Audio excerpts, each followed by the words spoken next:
Olá, meus amores, tudo bem com vocês? Meu nome é Kylie, sejam todos muito bem-vindos ao nosso canal Magia e Bruxaria Natural. Hoje nós vamos dar continuidade ao tema Panteões e eu vou falar do nórdico. Então, se você já gostou desse tema, deixa seu like, curta e compartilha, porque esses vídeos estão dando muito trabalho. São muitas informações para serem coletadas. E nesse vídeo eu basicamente vou falar sobre o criacionismo, ou seja, a criação do universo segundo o povo nórdico, a origem e os deuses referência, né? Os mitos e os contos eu vou deixar para outro vídeo juntamente com as magias, né? Com a cultura mais voltada para a prática. Nós vamos deixar para a parte 2, combinado? Então eu usei esses dois livros aqui como referência para esse vídeo, tá bom? Basicamente eu peguei referência de outros PDFs e tal, mas basicamente tá desses dois livros, tá bom? Então, sem mais enrolações, bora pra vinheta.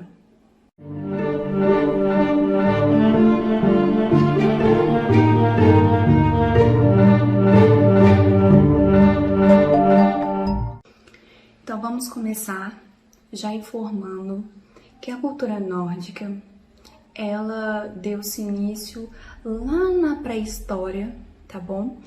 E ela foi passada oralmente, ou seja, de boca em boca, de ancestral para ancestral, para poder disseminar essa cultura, não foi por parte de registro, e ela basicamente teve suas referências, né? Todo o valor histórico que nós temos hoje como referência foi tirado tanto das práticas xamânicas quanto dos desenhos rupestres e da prática voltada para a natureza, né, da medicina natural, ou seja, a base de ervas, de sementes, de raízes.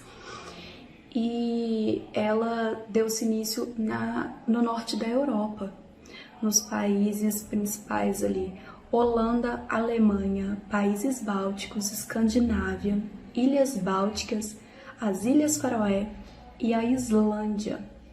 Tá bom? Os escandinavos foram os últimos a serem cristianizados. Foi daí que a gente conseguiu o maior número de informações, porque eles conseguiram manter a cultura por muito mais tempo, tá? Nessa linha aí da cristianização, ela foi a última, então conseguiu manter mais registros, como eu disse naquele vídeo sobre runas. Eles mudavam a forma de escrita para manter ali a cultura viva, né? Então, a maioria das práticas, até mesmo o vocal, a forma como se nomeia os deuses, tudo tá mais relacionado aos escandinavos, porque foi o último registro puro do paganismo nórdico, ok? Então vamos iniciar o criacionismo, que é a forma como essa cultura enxerga a criação do mundo, tá bom? Então bora lá. O mundo para eles não se iniciou por um deus, não foi um deus que foi lá e criou. Isso porque eles acreditam no Orlog, que seria o universo em si. Então Orlog é a lei primordial. Or é primal e log, lei. Então lei primordial. Então, os nórdicos, eles não acreditam que os deuses quem criaram o mundo, digamos assim. Eles acreditam que havia o nada. Esse nada, ele era nomeado como Ginnungagap. Não sei se é assim que pronuncia, mas é assim que se escreve, tá bom?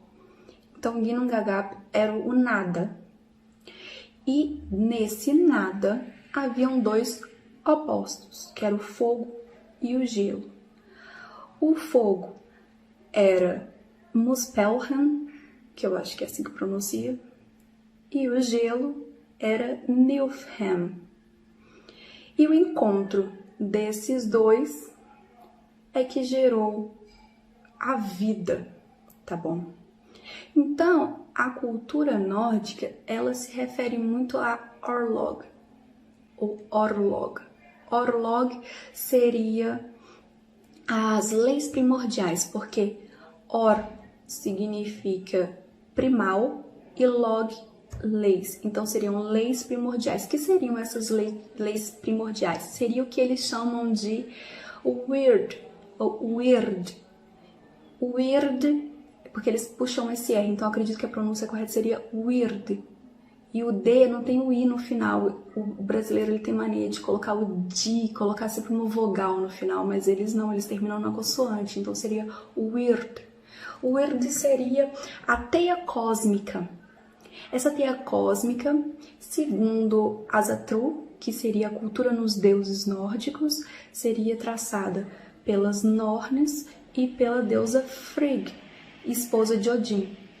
Frigg, então, teceria o fio do destino e as Nornes teceriam a teia, né, com esse fio do destino que Frigg produz na sua roca.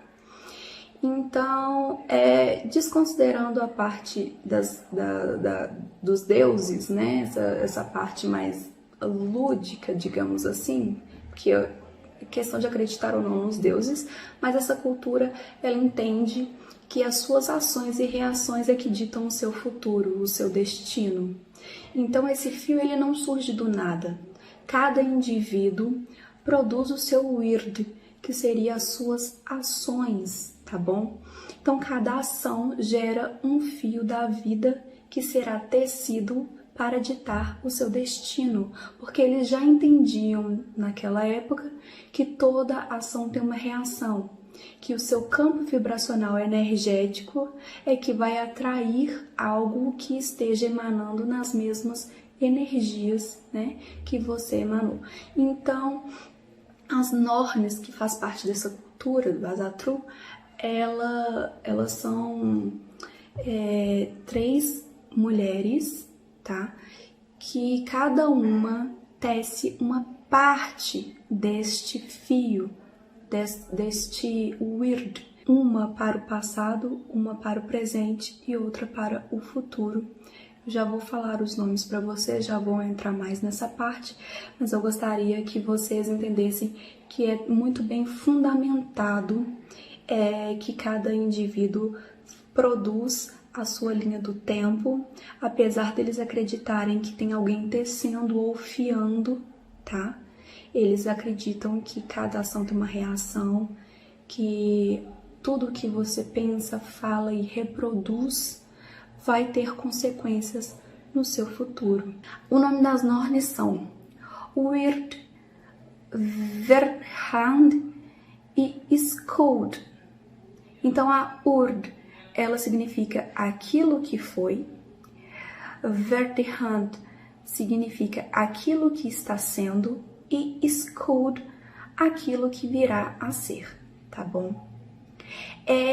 O povo nórdico, eles acreditam em 9 virtudes que devem ser seguidas para você ser uma pessoa honrosa, né? Uma pessoa, digamos, evoluída, né? Então, se você segue essas 9 virtudes, você terá um bom futuro, um bom fim, né? Você irá para um lugar bom, né?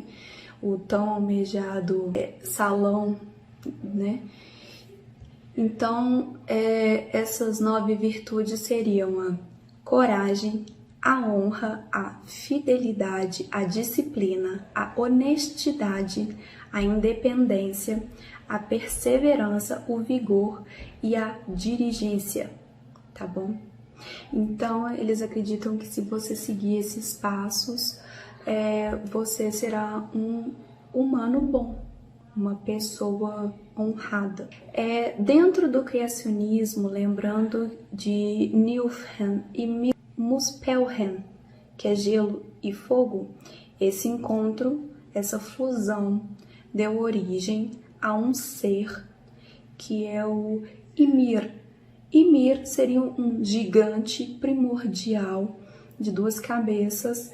Alguns relatam uma cabeça só, mas o fato é que ele é um ser hermafrodita, ou seja, que ele mesmo pode dar origem a outro ser, ok?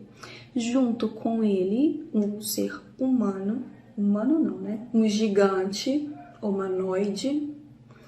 Ele juntamente veio com uma vaca, que é uma deidade, tá bom?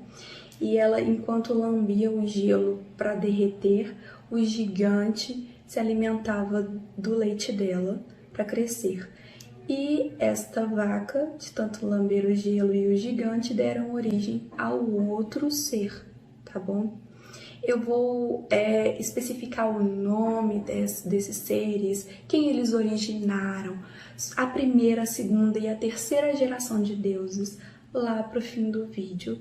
Então eu vou citar o nome, vou citar mais ou menos a origem de cada um, mas eu não vou entrar nos contos, eu vou deixar isso à parte, baseado nesse livro e também neste aqui, como eu disse no início do vídeo, e mais de outros dois que eu tenho, que eu trago para vocês na parte 2, porque são muito interessantes e fazem toda a diferença para quem quer entender melhor as runas, para quem quer fazer uma boa leitura rúnica, ou para quem gosta e quer cultuar estes deuses, tá bom?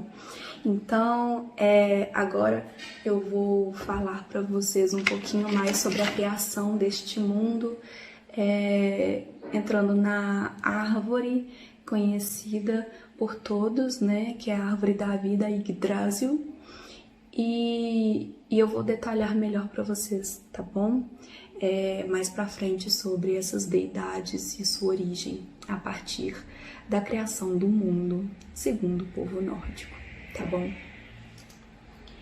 Então, como eu disse, a partir dessa fusão entre o gelo e o fogo, Ymir, o Ymir, eu esqueço do R, que eu acho que a pronúncia correta seria Ymir, ele deu origem a muitos seres, né? E o pilar seria Vili, Ve e Wodan. Acredita-se que Wodan também é um nome para Odin, tá bom? Mas Odin vem mais pra frente, de outra vertente, então isso é um pouco complexo para mim. Então vamos ter aí como base a tríade de origem, que seria Vili, Ve e Wodan, que seriam os filhos primordiais dessa junção do gelo e fogo através de Ymir, tá bom? Um ser hermafrodita. O espaço e o tempo, eles são ditados pelas normas, que são a Urd, a Verdade e a Skuld, tá bom?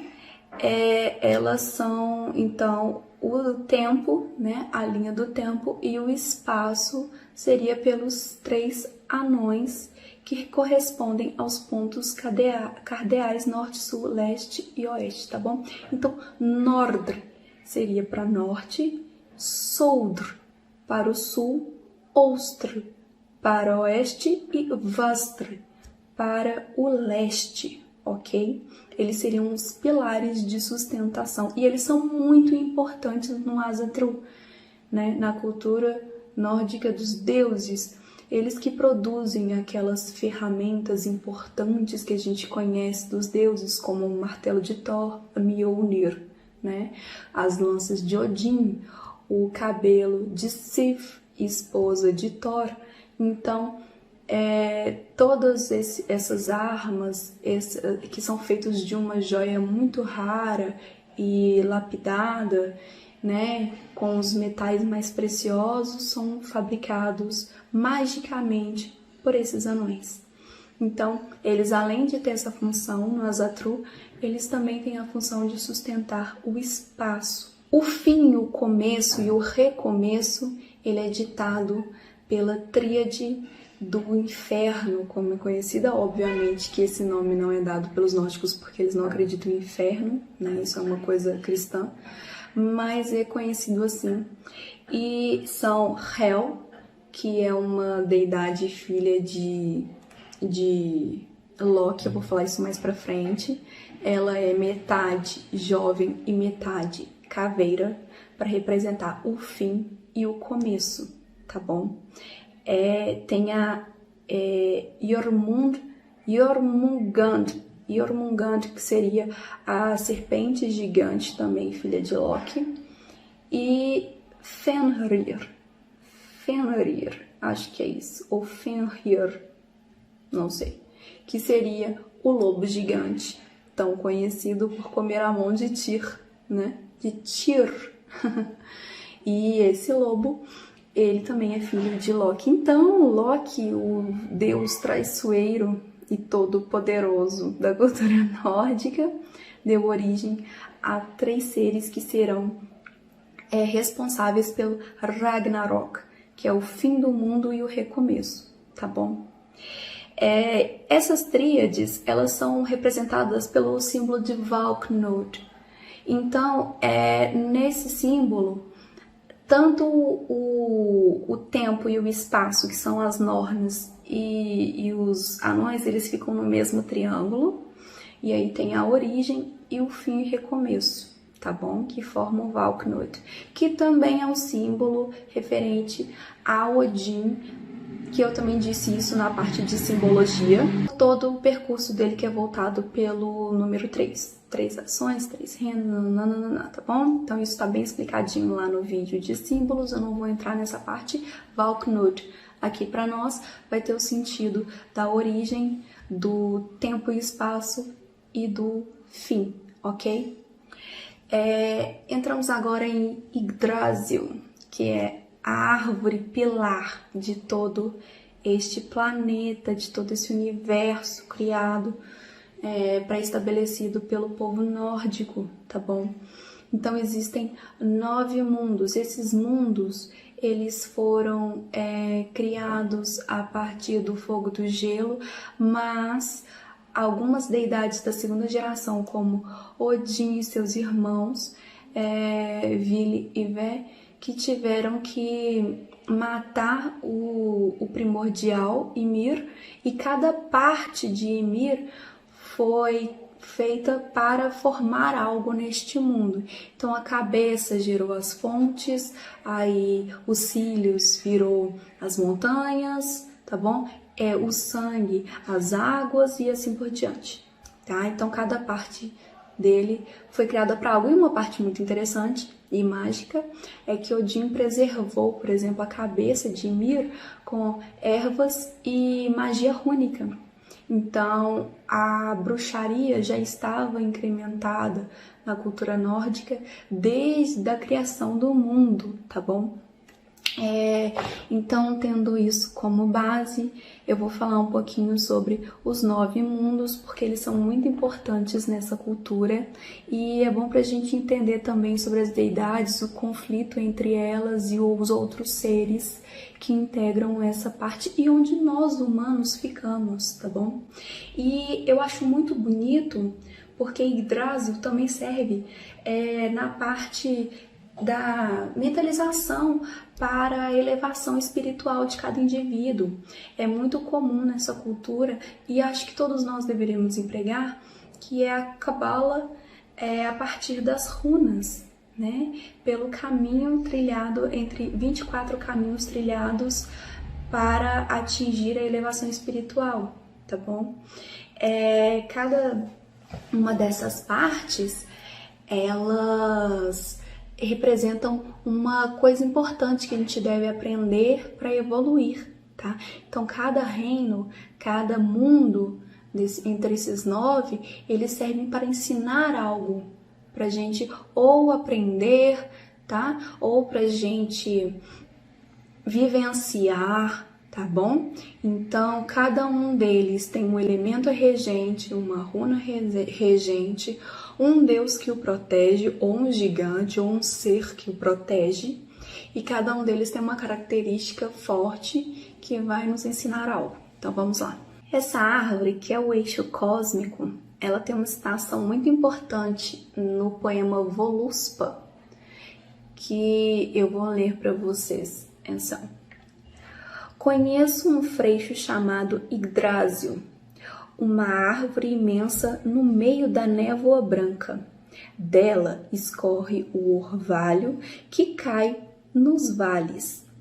Firme, mantém-se sempre verde. acima da sagrada fonte de Urd. Então acredita-se que nesse trecho do poema Voluspa, que foi feito por uma volva, que seria uma profeta, ok? Volvas são profetas, e ela cita essa parte e acredita-se que a árvore de Uli, que para os nórdicos seria essa árvore verde, que é a árvore que a gente tem em casa, para lembrar que no meio da escuridão há o verde, né, a esperança, a vida, né? Então as pessoas se reúnem em volta dessa árvore, né? O ato de presentear aqueles que você ama, as velas para trazer a luz, acredita-se que veio desse trecho, dizendo que Yggdrasil é uma árvore que se mantém sempre verde e viva, independente do que aconteça, tá bom? Eu quis trazer isso para vocês porque eu acho muito bonito, tá? Essa parte da Yggdrasil e dos planetas e como isso pode acrescentar muito na nossa vida mágica, na nossa elevação espiritual, ok? Existem pontes, né, que levam de um mundo para outro no pilar da Yggdrasil. E a mais conhecida de todas é a Bifrost, que é a ponte arco-íris, que na verdade é uma ponte de metal que quando se reflete a luz, ela parece um arco-íris. É um dos caminhos sagrados aí dentro da Yggdrasil para o mundo superior, porque existe o mundo médio, o superior e o inferior. E eu vou especificar isso bem bonitinho para vocês, tá bom?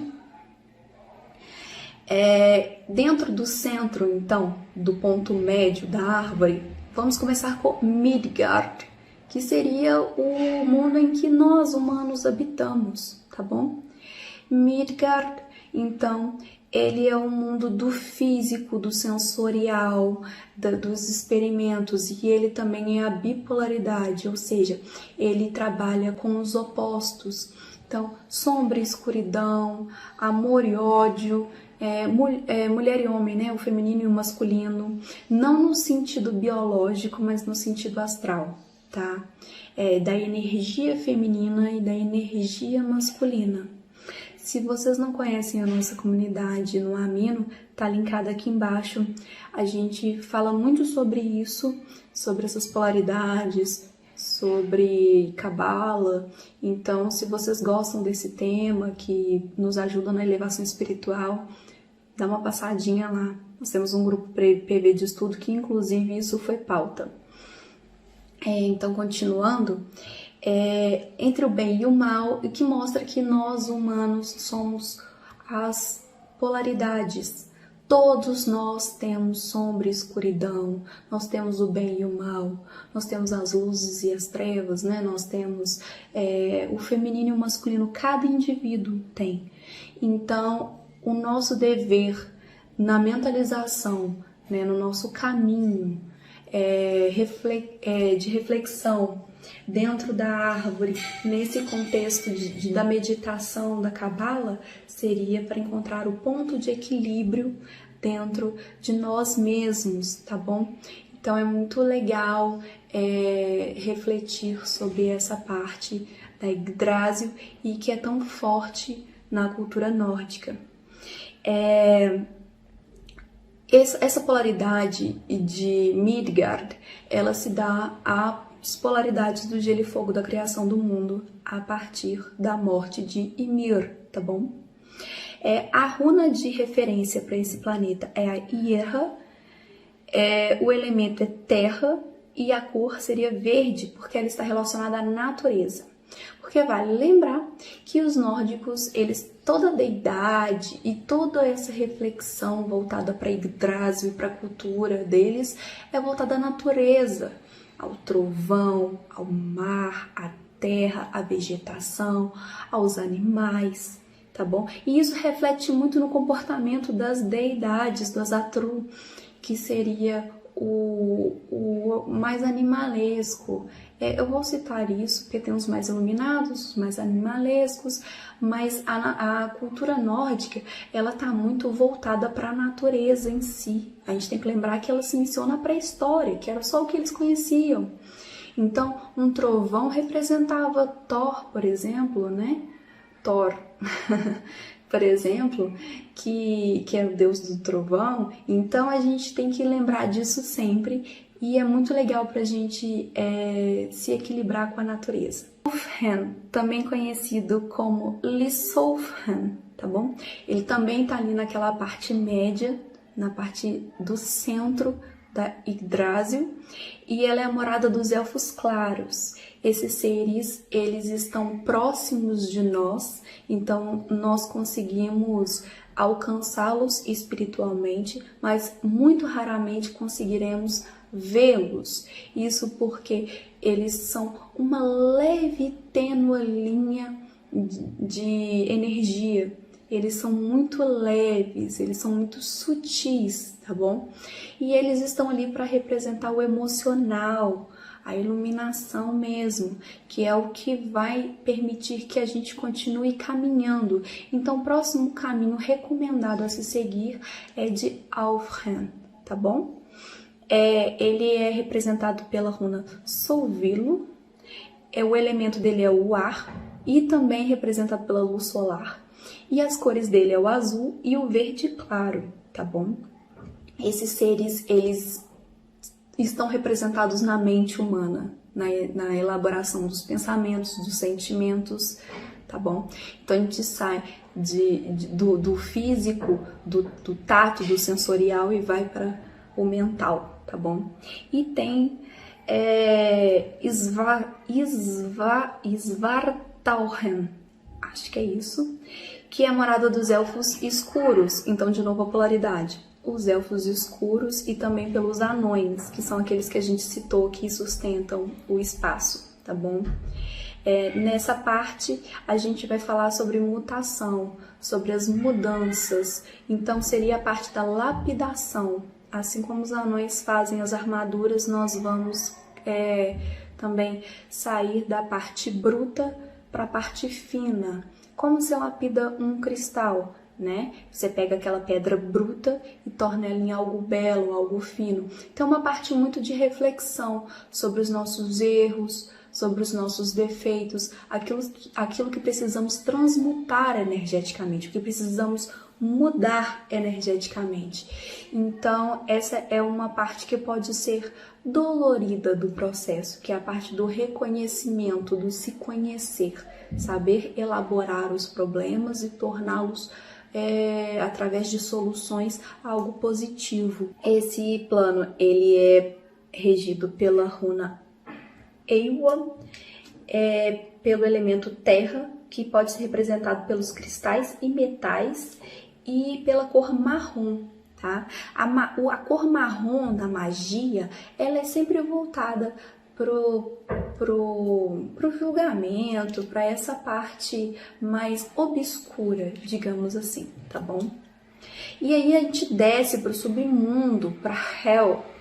Hel, como eu já citei, é filha de Loki e ela é metade caveira e metade jovem para representar a luz e a sombra, né? O fim e o recomeço. Então, Hel, essa parte do submundo, é para onde vão os mortos que não morreram heroicamente falando. São aqueles que morreram por doença ou velhice, tá bom?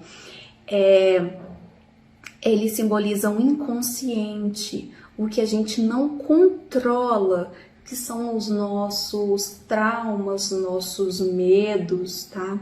Inclusive, Hel é a deusa do medo, tá bom? Então, é uma parte em que a gente vai explorar as nossas dores, os nossos medos, nossos traumas e tentar vencê-los, renascer a partir da dor, tá bom? Ela é representada pela runa Agla, ela é representada pelo elemento que chama granizo, né, que seria uma pedra, a terra, mas aqui ela é representada pelo granizo. Desculpa o barulho da moto. E pelas cores cinza e preta, tá bom? Depois a gente vai para Niflheim.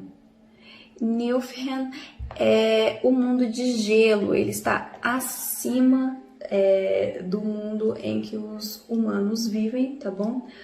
O mundo de gelo, ele é representado pelo Ragnarok, né? E ele faz é o mundo da ilusão, é o mundo da criação mental, tá bom? Ele é um mundo daquilo que não é verdade, tá?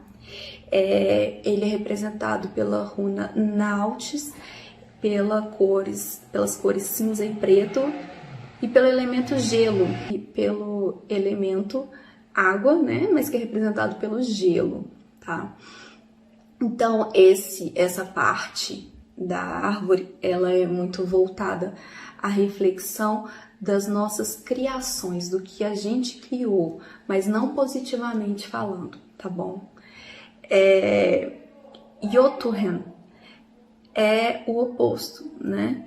Ele é criado, ele é regido pelos gigantes também, mas ele é representado pela runa Isa, pela rocha e pelo vento, e pela cor cinza e vermelho escuro. Uma coisa muito interessante de Jotunheim: os gigantes, eles são a parte estagnada, a parte que não evolui, tá bom?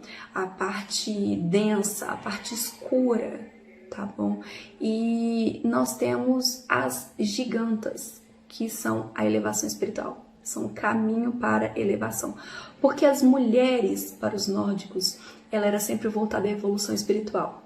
Elas são mais sábias, elas são mais evoluídas espiritualmente, então é através delas que nós vamos conseguir subir, elevar para a parte boa da árvore, tá bom? Então aqui a gente está trabalhando com os opostos novamente, então nós vamos ter os gigantes que vão nos ajudar a refletir sobre aquilo que está estagnado, aquilo que está parado em nossa vida, aquilo que não evolui, aquilo que não avança. E nós temos as gigantas que vão nos ajudar a avançar, que vão nos ajudar a sair daquilo, né, desse lugar escuro, tá bom? Para a gente poder continuar caminhando e ir para a elevação espiritual, para o mundo aquém, o mundo que está acima do centro, tá bom? Então, vamos prosseguir para Muspelheim, que é o reino do fogo, o oposto do gelo. Então é o da transmutação, da transformação, mas também da destruição. É a parte em que a gente vai destruir aquilo que a gente não quer mais, os vícios, as manias, os trejeitos negativos que cada um de nós reproduz e produz para algo positivo, regenerar. Né? Nós vamos reconstruir do zero aquilo que precisa de mudança. E a runa representada nesse planeta é Dagaz, porque o Z final não se pronuncia, elemento é fogo e a cor vai ser o vermelho e o laranja. E agora nós vamos para o mundo superior e vamos começar por Asgard. Não é qualquer um que vai conseguir alcançar Asgard, nem através da mentalização ou da viagem astral, porque requer ajuda. Então você precisa passar por todo aquele caminho dito anteriormente, que seria o centro e o submundo, para você estar completamente livre dos seus medos, dos seus pânicos, daquilo que precisa ser mudado, tá bom? As reflexões todas, trabalhar o equilíbrio dos opostos, o gelo e fogo aí da criação e da destruição, para a gente poder estar aberto a ver o Asgard, para ver o planeta em que Odin reina, em que Odin está ali cuidando e preservando junto com sua esposa Frigg. Vale lembrar que Valhalla fica lá, que é o salão onde aqueles guerreiros que morreram na guerra, que morreram lutando, que morreram de forma heróica, né, de forma respeitosa, vão. É onde os nórdicos tanto almejam alcançar, tá? Isso na nossa vida, a gente que não vive em guerra, Vocês entenderam, né? A gente não guerria mais para conquistar uma terra, isso fica lá para as guerras que a gente já conhece, pro petróleo e tudo mais, mas não é desses guerreiros que eu tô falando dos que morrem honestamente, daqueles que foram honestos, daqueles que seguiram os 9 pilares já ditos anteriormente, aquelas pessoas que conseguiram evoluir espiritualmente. Elas vão ter a ajuda das valquírias, que levam você espiritualmente para lá. Também vai ter a ajuda das Nornes, que são as que tecem o fio, e de Frigg, né? Então, vai precisar de muita fé e de muita perseverança para alcançar Asgard. Então, como vocês puderam notar, não é um caminho que você vai trilhar num dia só, né? Então, a Cabala Rúnica você não atinge num dia só. Você vai demorar muito tempo meditando e viajando astralmente para um planeta para conseguir desvencilhar todos os seus problemas, para poder seguir para outro, para desvencilhar tudo aquilo que você não quer mais, para você poder se equilibrar de forma pura através dos opostos que habitam em cada ser. Então, aí sim você pode alcançar Asgard, tá bom? Que fica no mundo superior. As runas que o representam são Gebo e Ansu. O elemento seria o éter e as cores seriam o ouro, o prata e o bronze. Eu tô achando engraçado que eu comecei treinando o R para falar as palavras em nórdico e elas já estão vindo pro meu português, eu tô ficando com sotaque. E o último, então, do mundo superior seria Vanaheim. Acho que é isso. Ele é habitado pelas deidades ancestrais, tá? Que vêm de origem dos Vanir. Então existem os deuses da origem Vanir, os deuses da origem que habitam Asgard, e nós temos os gigantes e as gigantas, os anões, as Nornes. Tá? Então os planetas eles estão divididos nesses seres, e as guerrinhas e as picuinhas entre os deuses está entre os Vanir e os que habitam Asgard. Os dois juntos lutam contra os gigantes, isso porque foi necessário matar um gigante para dar origem aos outros planetas, tá bom? Então existe essa rixa, essa rinha entre eles. Os Vanir e os asgardianos, eles são unidos, inclusive os filhos deles são presenteados de um para o outro, para que os reinos fossem unidos através de casamentos e para que as discussões e os planejamentos ali dentro daquele planeta fosse conjunto, tá bom? Seria uma união de reinos, digamos assim. Esse é o reino da fertilidade, da sexualidade, do amor. Então é para trazer aquela pureza, para trazer também o fogo, né? Tudo aquilo que representa o ser humano também e que a gente almeja, que seria a paz interior, o amor, né? Pelo próximo e por si. E ele é regido por Frey e Freya, que vão morar em Asgard, tá? São presenteados para Odin, são criados por Odin, então eles são semifilhos de Odin. A runa que representa Vanaheim é a Igua. Agora eu esqueci como é que pronuncia. O elemento terra e água, e as cores serão verde, azul escuro e vermelho. Então agora a gente já falou dos 9 reinos, dos 9 mundos ou planetas, como preferir chamar. Mais referenciado como os 9 reinos, e nós vamos entrar nas 3 raízes, tá bom? De Yggdrasil.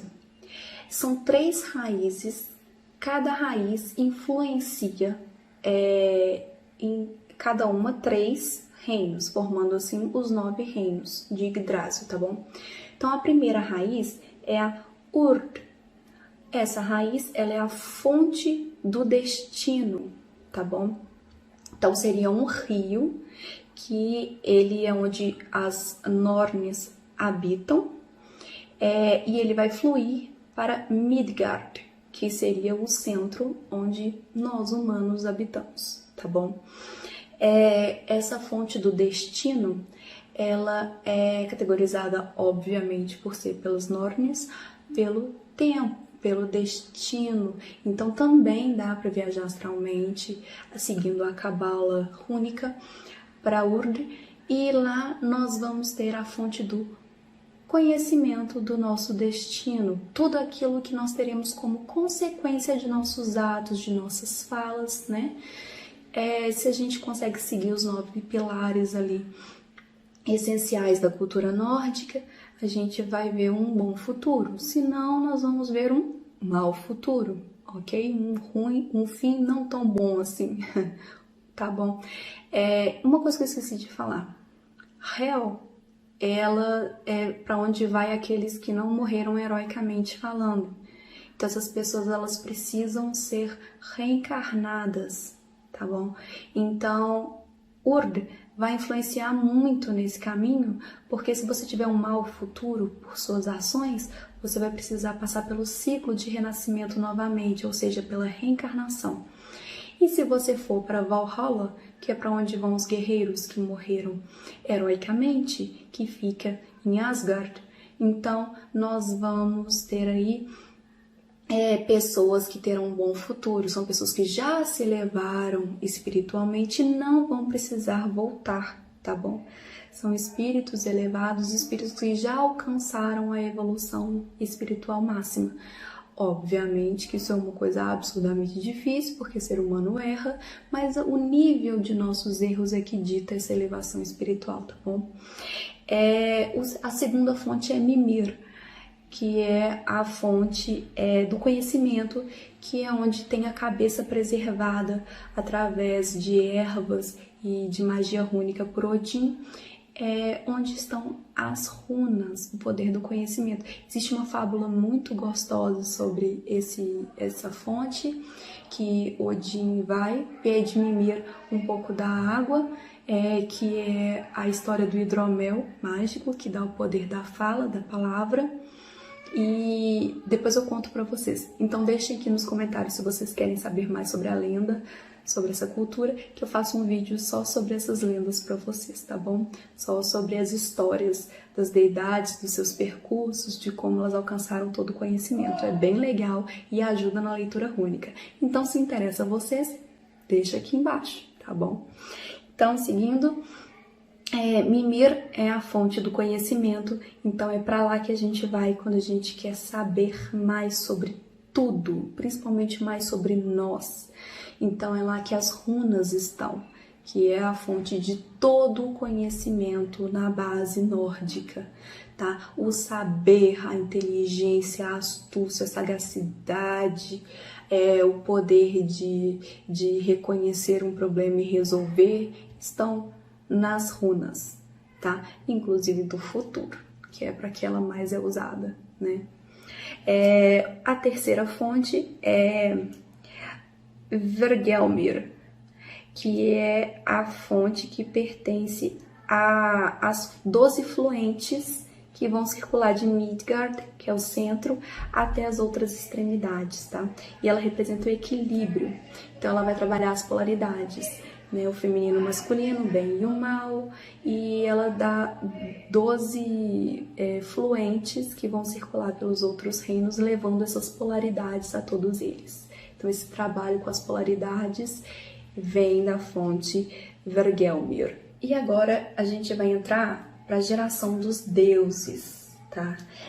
Não se prendam à linha genética ali, à linha hereditária, porque vai ter Deus com tia, com primo, com sobrinho, com gigante, com cavalo, com vaca, com tudo que vocês pensarem, porque esse desprendimento não existe, que é a parte animalesca que eu conversei com vocês.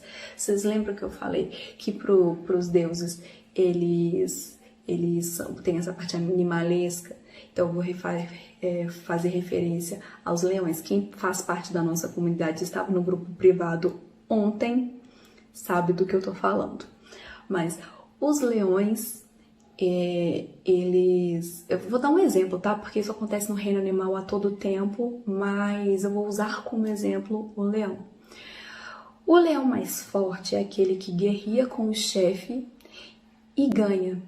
Ele mata o filhote do chefe anterior e aí ele vai passar o gene dele forte para frente, porque na natureza há 3 regrinhas: nascer, crescer e reproduzir. Depois disso, seu ciclo de vida está totalizado, tá bom? Serve para as plantas, para os animais, todo o reino, tá? E teoricamente fez parte do nosso também há muitos anos atrás, em que o objetivo era nascer, crescer e reproduzir, ter filhos. Então, seguindo essa linha de raciocínio, os deuses, eles não são tão fiéis assim às suas esposas, porque se eles são fortes e poderosos, eles vão passar seu gene para frente. E lá ninguém é de ninguém. Eles entendem que você é um indivíduo que decidiu estar com o outro, tá? Então, cada um tem sua vida, cada indivíduo é um, eles escolheram estar unidos, mas nada os impede de ter outros parceiros, porque eles entendem que ninguém pertence a ninguém, ninguém é de ninguém. Você é responsável por si e suas ações é que vão ditar o seu futuro, o Wird, né? Então, tendo isso como referência, bora para a primeira geração dos deuses primordiais, ou seja, aqueles que vieram de Ymir, o gigante hermafrodita, da vaca e do gelo derretido, tá bom? Alguns, eles não são tão elaborados, não tem tantas referências. Então eu sei de quem é filho, de onde que veio, mas às vezes a gente não tem foto não, né? Desenho ilustrando, ou não tem, por exemplo, uma descrição de qual era a função dele, tá bom? Dentro dos 9 reinos, mas eu vou tentar citar o máximo possível. Lembrando que existem outras gerações, então eu só vou citar as 3 porque elas fazem parte da criação do universo, das histórias de evolução dos deuses e do Ragnarok, que é o fim do mundo. Ragnarok, que é o fim do mundo. Então, e recomeço. Então vai ter aqueles que vão morrer em Ragnarok, aqueles que vão lutar e aqueles que vão sobreviver e gerar filhos ou que vão deixar os filhos para a próxima geração. Então eu vou falar só dessas 3 primeiras gerações por esse motivo, tá bom? Então a primeira é Ymir, né? Que é o primeiro Jotun. Jotun é como é categorizado o grupo de gigantes, eles são Jotun, e é o gigante hermafrodita. Audumla, que é a deusa em forma de vaca, que veio junto com Ymir na junção do gelo e do fogo, vocês estão lembrados?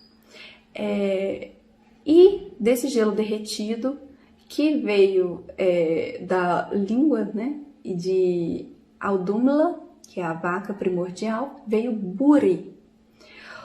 Buri é o primeiro deus que surgiu, então é ele que vai chegar a dar a linhagem dos deuses, é dele que vão vir os deuses da cultura Asatru, tá bom? Então, Fjörgyn é a personificação da terra, Aegir é o deus dos mares e dos oceanos, Ran é a senhora dos mares e dos oceanos, e juntos eles têm 12 filhas, que eu vou falar na segunda geração. Farbolt é o rei dos gigantes do gelo, que vai reinar no reino do gelo. Laufey, que é a rainha do reino do gelo, e aí vocês podem notar que Farbolt, ele é ditado como o gigante de gelo, mas Laufhen é a rainha do gelo e ela é dada como deidade. Por quê? Porque as gigantas são evoluídas espiritualmente e elas são muito respeitadas pelos deuses, tá? Angribolda, que é a deusa do medo, e ela é uma gigante que se relaciona com Loki, e eu vou falar disso lá na frente. Boltorn, que é pai de Bestla, tá vendo? Ele não tem uma descrição melhor que essa. Ele é simplesmente o pai de Bestla, tá? Tem Bestla, que é esposa de Born. Mimir, que é o mais sábio, que é aquele da fonte. que eu citei anteriormente, das raízes, da Yggdrasil, e tem Bor, que é o pai de Odin, tá? Então, essa é a primeira formação, essa é a primeira geração. São eles os originais, os que vieram da criação do mundo, de Orlog, né? Do traçado de Weir. E aí, esses deuses, eles são a primeira formação de vida originárias de Ymir e da Vaga, tá bom? A segunda geração vem os filhos da primeira geração e aqueles que se originaram de forma não tão bem descrita assim na literatura. Iduna, que é a guardiã do pomar sagrado, ela cultiva as maçãs que fazem com que os deuses vivam, porque eles não são imortais na cultura nórdica. Por isso que eles estão tão próximos da humanidade, por isso que eles representam tão bem a humanidade. Eles estão vivos há milhares e milhares e milhares de séculos, porque eles usufruem do fruto que gera a juventude eterna, tá? Que é do pomar sagrado de Iduna. Os filhos de Aegir e Ram são as 9 filhas, cada uma delas vai ter uma referência voltada ao oceano, às águas. Então, quando se fala de trabalhar com o elemento água, você estará trabalhando com essa família, tá? Que foi criada pelos filhos de Aegir e Ram, que agora, se eu estiver falando tudo errado e alguém aí entender, por favor, pode escrever aí nos comentários como é que fala, porque não sei. Imingleiva, Dufa, Blodugada, muito difíceis esses nomes, Hefrin, Udr, Hoden,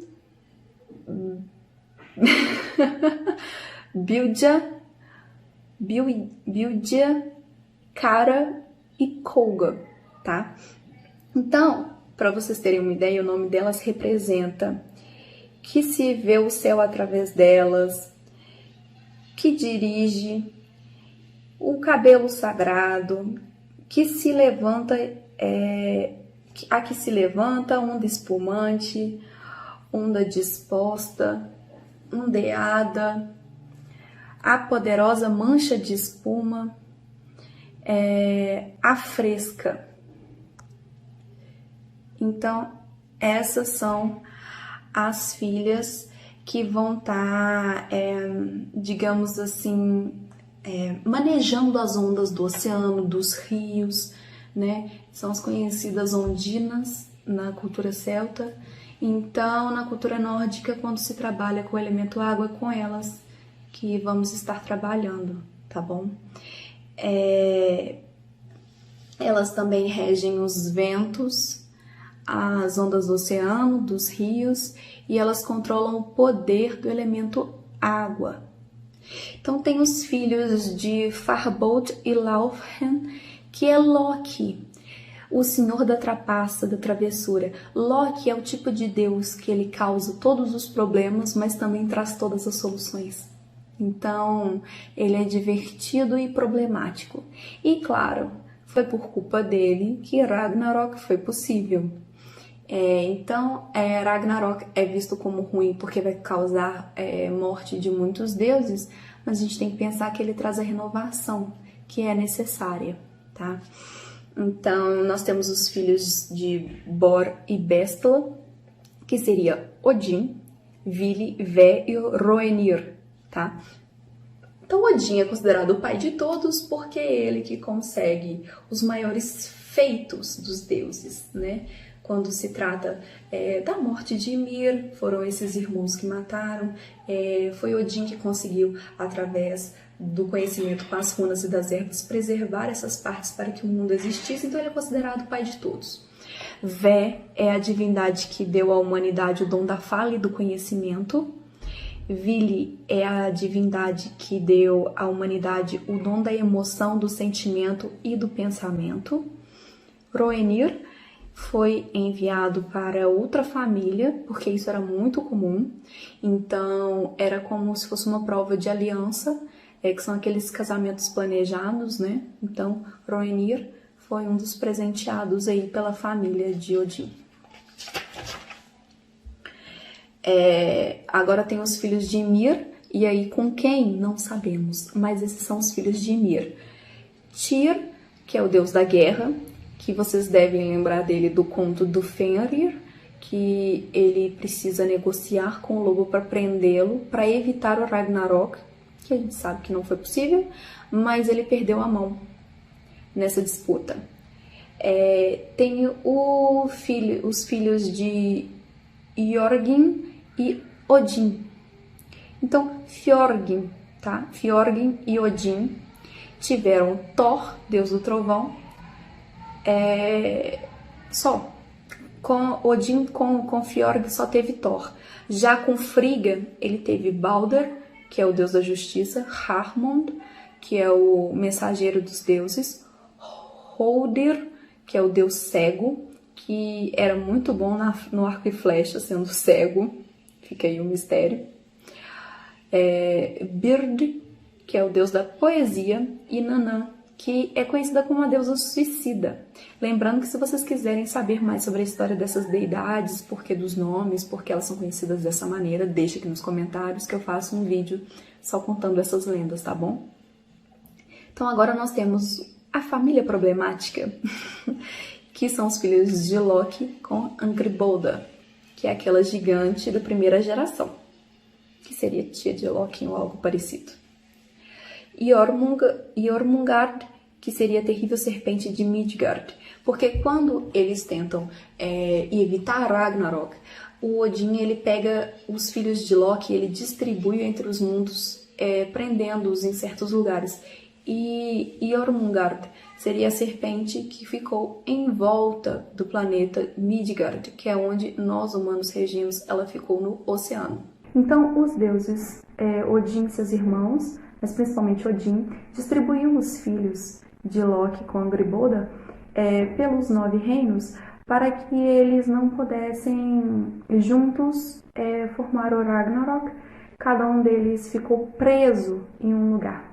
Então nós temos Jormungand, que é a serpente gigante que fica nos oceanos em volta de Midgard, tá? Que é um oceano formado por uma dos fluentes, né, dos rios das raízes lá que a gente conversou mais cedo. Fenrir, que é o famoso lobo que comeu a mão de Tyr ao ser preso. E Hel, que é a deusa já tão citada nesse vídeo, metade caveira, metade jovem, que fica no mundo Hel, lá no submundo, responsável pelos mortos que precisaram renascer, né?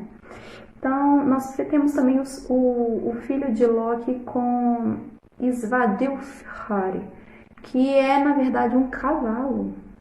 Pois é, Loki teve filho com um cavalo, que era extremamente forte e rápido. Se quiserem conhecer esse conto, digam aqui embaixo que eu conto para vocês, é muito legal. É sobre as muralhas que protegem Asgard. Então, eles tiveram o Sleipnir, que é o lendário cordel negro, extremamente rápido e forte, que é presenteado a Thor. Ele tem referência diretamente a uma das runas, então se quiserem saber mais sobre isso, já sabem, deixem nos comentários. E tem o filho de Balder e Nanã, que é o Forset, que é o deus da justiça e da paz. E agora a gente entra na terceira geração desses deuses e última que eu vou citar no vídeo, que é o filho de Silf, com quem não sabemos, que é o Uller, é o deus da caça. Temos os filhos de Thor e Sif, que é a esposa de Thor, que é a Lorid, que é violenta e feroz. Ela é sagaz demais, extremamente poderosa, uma guerreira muito forte. E Trud, que rege o tempo. Aí tem os filhos de Thor com Jarsaxan. Acho que é isso. Magni, que é a personificação da força, e Modi, que é a personificação da coragem, tá bom? E nós temos os filhos de Frey com Gerda, que é Fjornir. Não tenho imagem dele e também não tenho nenhuma descrição do que ele representa entre as divindades, tá? E temos os filhos de Frey com Oldur, que seria Nors, não sei, deusa do amor, e Gersemi, que é deusa do amor também, tá?